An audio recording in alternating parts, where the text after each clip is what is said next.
Hi, guys. Thanks for joining me. Welcome to Hollywood Week, Day 3 on Robin Hood Diaries. As promised on the promos, we're going to dive deep today, all through Sunday, by the way.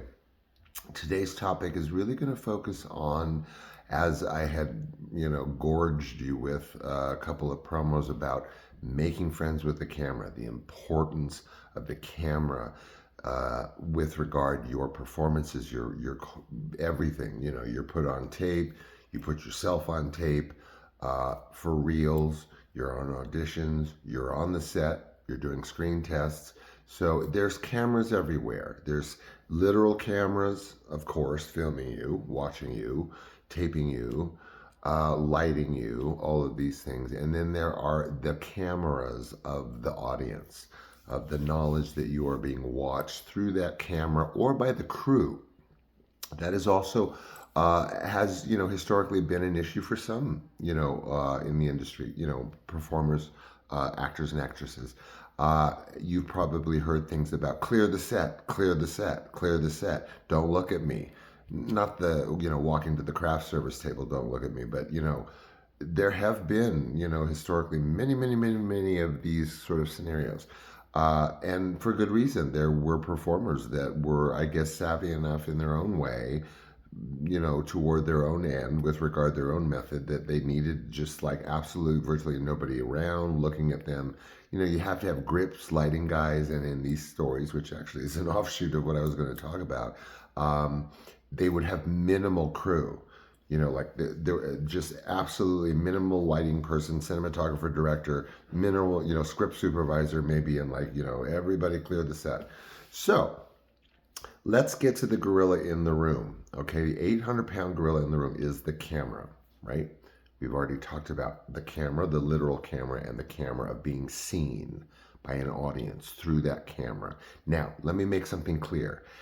What I'm talking about within this context, and particularly within my own signature method, as it were, is totally and utterly different than stage work. Okay, so I can do maybe a touch on that later in the week, but what I discuss here does not almost entirely apply at all to acting on stage. Let's say on Broadway at the Amundsen Theater, when where you have to reach and resonate with folks that are, like 3,000 miles away in the back row. Totally different, totally different. Don't apply this to that necessarily. The authenticity and all that stuff we've talked about, yes, but some of this other stuff, no. Just table that if you're a stage person for now, and hopefully you're both. So the gorilla in the room is not only that you have to make friends or develop a relationship with the camera in order to really just accomplish anything, right? But you also have to act, not, I don't want to say act, but you have to exist within that zone, that realm that you are performing in that scene, as if there is nothing, no camera, no audience. And that is what I call the fourth wall. Now, this is not a novel concept of mine, but it is probably a brick and mortar of my personal acting method. So this is the cornerstone. This is the cornerstone. The fourth wall must always remain closed under any and all circumstances. Let's just say when I watch you as a professional and a teacher and a director of stage and film, believe it or not, if I see that fourth wall that has to be closed the entire time you're performing, there cannot be an open third wall, meaning there cannot be an audience, there cannot be anyone in the crew, there cannot be, mommy and daddy, waiting to watch this on television. There can't be a camera, and yet there has to be. We'll get into that. But the fourth wall is absolutely essential. We will get in, I'll devote some time to the fourth wall later in the week. But this is an absolute golden rule. If if it's really one of the first couple of things that would work with you on, because if that fourth wall does not close, during your performances, it just is, you're a continual work in progress. It has to be closed. Now, and I'll give you some examples. In fact, I'll just jump into it right now.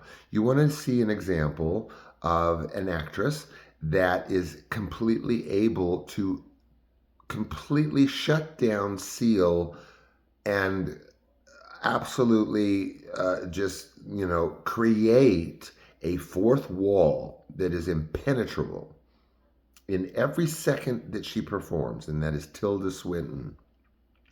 So if you're interested in that, again, we'll get into my technique, but just as a complete aside, if you are interested in where my end game is with my own method, watch Tilda Swinton perform. Tilda Swinton can sit in a car, as she did in actually a film called There's Something About Kevin. It's an amazing film. Or We Need to Talk About Kevin, something like that. The woman sits in a car for 10 minutes just staring.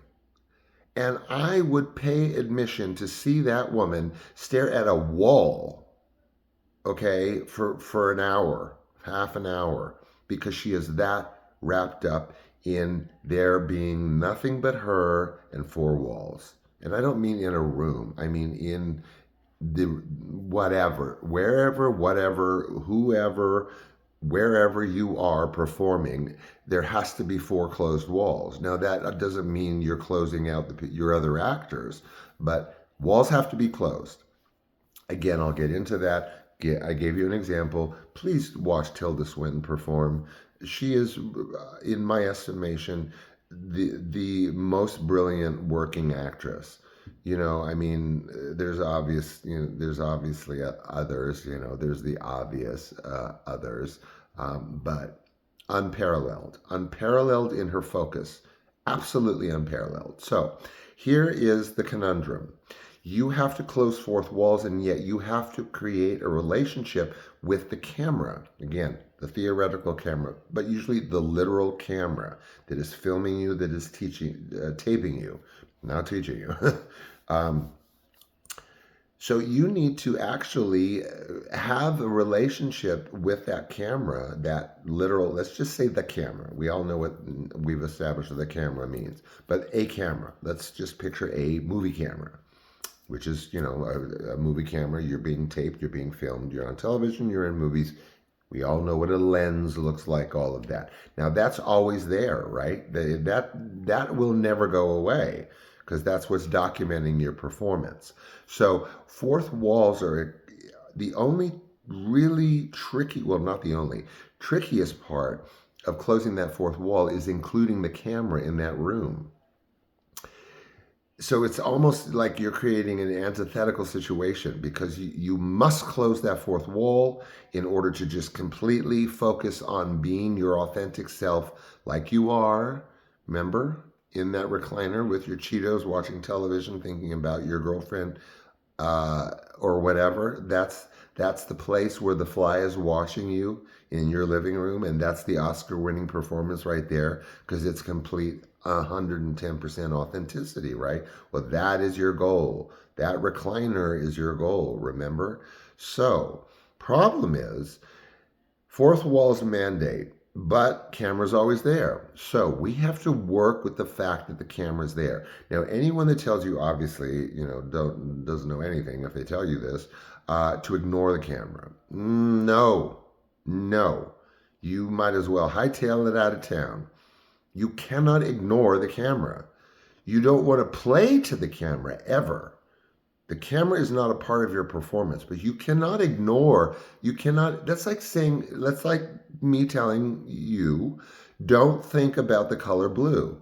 Okay, so then let's start talking. What are you going to do? You're going to keep going back to thinking about the color blue, correct? Correct. So you must not fall into that trap. Okay? You must not ignore something that is right there because you'll be preoccupied with ignoring. And then getting into your head again is major danger zone, and it comes in, it comes 16 ways from Friday, and that's one of them. We'll get into others, but this existence of the camera within the reality of needing to have four walls is a real conundrum. It's gotten me plenty of times, and I've learned the hard way. And I've made it work for me. It took a while. One of the strategies, and I'm just going to give you an example or examples, because again, remember yesterday I said your own best acting teacher is you. You are your own best acting teacher. Getting what works for you assembled into a box like we're talking about right now. Take it piecemeal, take some, leave others. But you're focusing on your authentic self, and that is the most important part, remember, because authentic selves win Oscars. And the people in the casting room know that, but they're pretending it's a different kind of scenario. But they know when you walk into that office that you may very well win their boss an Oscar. So they gotta walk kind of an invisible razor's edge there, right? Okay, so cameras in the room, audition. Most importantly, if you're on set and you're there, you are doing your scene, right? Techniques, examples only. Let's say the camera has to be there. So you have to create some form of existence for that camera that is not going to drive you to distraction. Okay? So here's an example, and then you just sort of extrapolate in your own creative minds how this may work for you in concept. So let's imagine. Let's imagine that an actor, let's just say me, imagines cameras with lots of practice, almost indoctrination, the stuff you think about when you're falling asleep, dream on it, remember it, make it stick. Um, let's say you imagine a camera as your little brother. Okay, innocuous kind of, he's a pest, he's around, you're a teenager, you got a life, he's always there. You kind of like tune him out, he may like, pop in and pop out. He's not a talker, but he pops in, he pops out. He's a fleeting thought to you. Okay, that's one way of compartmentalizing this idea of your relationship with the camera. Create an entity that is innocuous, that because it's going to happen, guys, and it's savable. If you lose focus in a scene in the middle of a dialogue or whatever, you can get it back. Because usually it's an awareness. You get self-conscious, right? You get to a nanosecond where you're like, oh my God, I'm totally aware of what I'm doing and there's a camera on me. Use it. In acting, there's no such thing as accidents.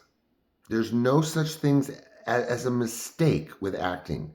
It is by definition expectant of mistakes. That's what do you think improvisation is, right? Okay, so those mistakes are going to happen. You're going to know that camera is going to be there. You're going to lose your train of thought. Use it. One way, if it's that self-consciousness, it may not even be, oh God, it's that physical camera right there, but it's just the idea, oh my God, I'm being filmed. Focus back on that camera. That's what's doing it to you. And if you can establish your relationship with the camera as your little brother, or let's say that you imagine it as someone or something that has, and it's going to sound weird, like a growth, a deformity, like part of an appendage that shouldn't have been there, that is pronounced, that someone has from a deformity. Okay, so it's there, right? But you're not constantly focusing on that person's deformity, on that limb, partial birth, zygote, whatever the hell happened. It's there, or a mole on the tip of somebody's nose. Yes, it's distracting, and every once in a while you'll catch yourself in conversation with your sister who has a pronounced mole, or her girlfriend. And so yes, you're aware that the mole or the appendage or the little brother is there, but you don't let it distract you. So when you lose focus in a scene, get it back by in hopefully even a nanosecond with practice, because all of this comes with practice. In that nanosecond that you lose your focus and you're like, oh my God, the scene is shot. I'm zoned out. Remember, that is just an appendage that is distracting you because the little brother walked by, or the mole sort of, you know, caught itself in a way that, oh, it looked darker. You see the silhouette. Oh, there it is. Oh well. Anyway, what was she saying? Same dynamic. When you get distracted by that moment of self consciousness, when you get distracted by that moment of the camera, of seeing the camera, like suddenly, you know, the camera is frequently when you're doing over the shoulder, the camera's right there virtually staring at you. But that's your close up. Camera gonna be all up in here, right? What y'all gonna do with camera all up in here if you don't make friends with it or develop this kind of, you know, kind of creative relationship with who you see feel the camera is to you. So, no, you can't ignore the camera. Do what you have to do to make it a part of that room with those four walls in it. Unfortunately, the four walls will never completely be closed. It'll always be a 99 point, you know, 8 on the closed wall scenario because there's always the camera. The camera also is by extension the director, the cinematographer, and the lighting person. So all of that distraction, focus it back into the concept of the camera. If it goes way afield, then the mole has another mole, or you didn't notice there was an earring so close to the mole, or the brother stared too long while you were trying to do your scene. Boom, boom, fleeting thought, oops, lost my train of thought. No, immediate translation to mole, little brother, appendage that is there. But you don't in real life stare at somebody's mole. You don't interact with them and stare at that deformity they have. Not out of politeness, you just don't do it. After a while you get used to it's there, and every once in a while, you know, the kid goes behind, or the mole catches a light, or this thing pokes out of the sweater. So let that be the fleeting thought. Wrap up the identity of being seen and being filmed and the camera and its extensions of the lighting person and the cinematographer. Usually those are the only ones you have to worry about, really. The cinematographer, cameraman's right behind you, staring at you, of course. Director, script supervisor, very tight in there. And then basically you've got inevitably a couple of grips, and you know, you've got lighting people that are, you know, foaming at the mouth because that's their career, you know. So there you have to sort of amalgamize them into one concept of the camera, and let the camera, if anything's going to distract you, let the camera distract you, not the lighting guy or whatever, because, or gal, because they know to remain stationary and quiet, and this is their biz. So they kind of get that part. Your distraction is going to be that 800-pound gorilla in the room of you trying to close off all four walls and live with the concept of the camera. But like I said, in finality, if you develop a relationship, and I don't mean to personalize. Now, this is just a quick offshoot that we'll get into later with technique. Personalization is a component of the method that, you know, Strasberg taught me and is part of the method. Personalization. It means that you imagine you're talking to somebody when you're talking to the camera, or you're the other actor. And then there's all this machination of who to pick, and it's not supposed to be somebody that you know right now, somebody that you knew before. And then again, what's happening, guys, like I've been talking about for 2 days, you get so much shit piled in your head, you don't know whether, you know, you don't know what the hell. That is the kiss of death. Steam wash your brain of all that stuff, okay? No, no, no, no, no, no. Point is clarity. Point is effortlessness.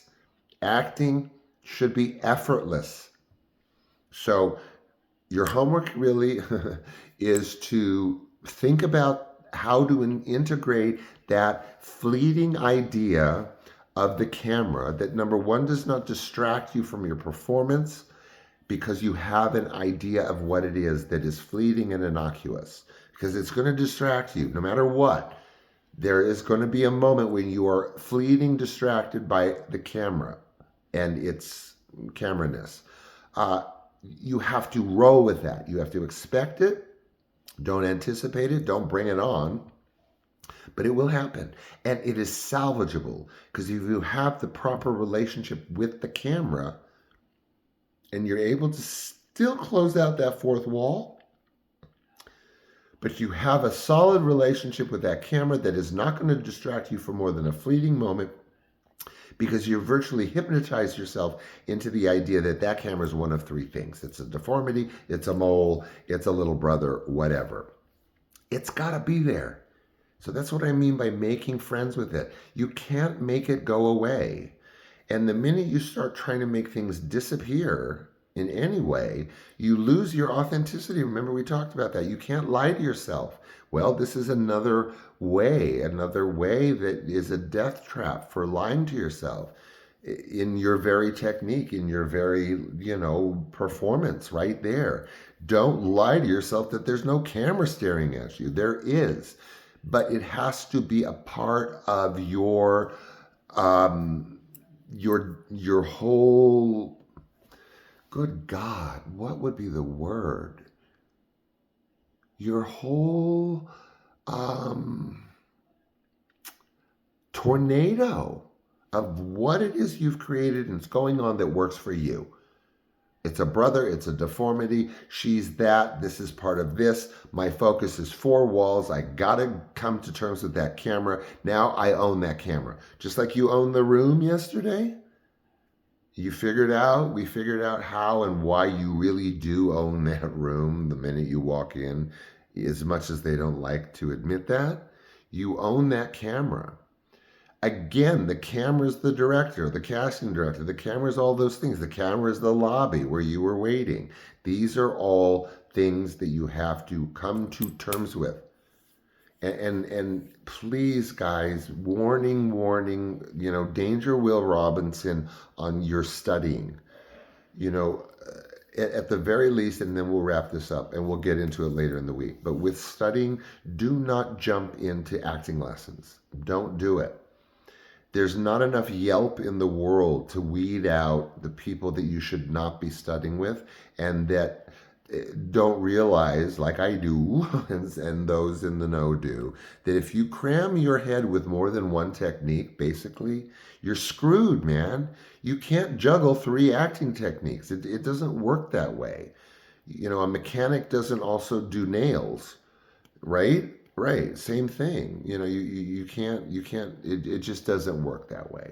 So again, we're going to wrap this up. We are ad nauseum with all of this, but again, establishing whatever concept you have with that camera and being seen, juggling that comfort level with whatever you've created that camera is in that room or around you, whatever it is, and then focus on closing out all those fourth walls. All of them. And be okay with the idea that you may lose your train of thought. People on stage, I have been on stage where my actress skipped 2 pages of dialogue. So, at that point, your performance is screwed. The audience has no idea what's going on. And then in that scenario, I had to weave in dialogue from like 5 pages before to current dialogue so that the rest of the play made sense. So I'm sticking with my dialogue, then I'm trying to incorporate ideas that were supposed to be in her dialogue that she skipped 2 pages of.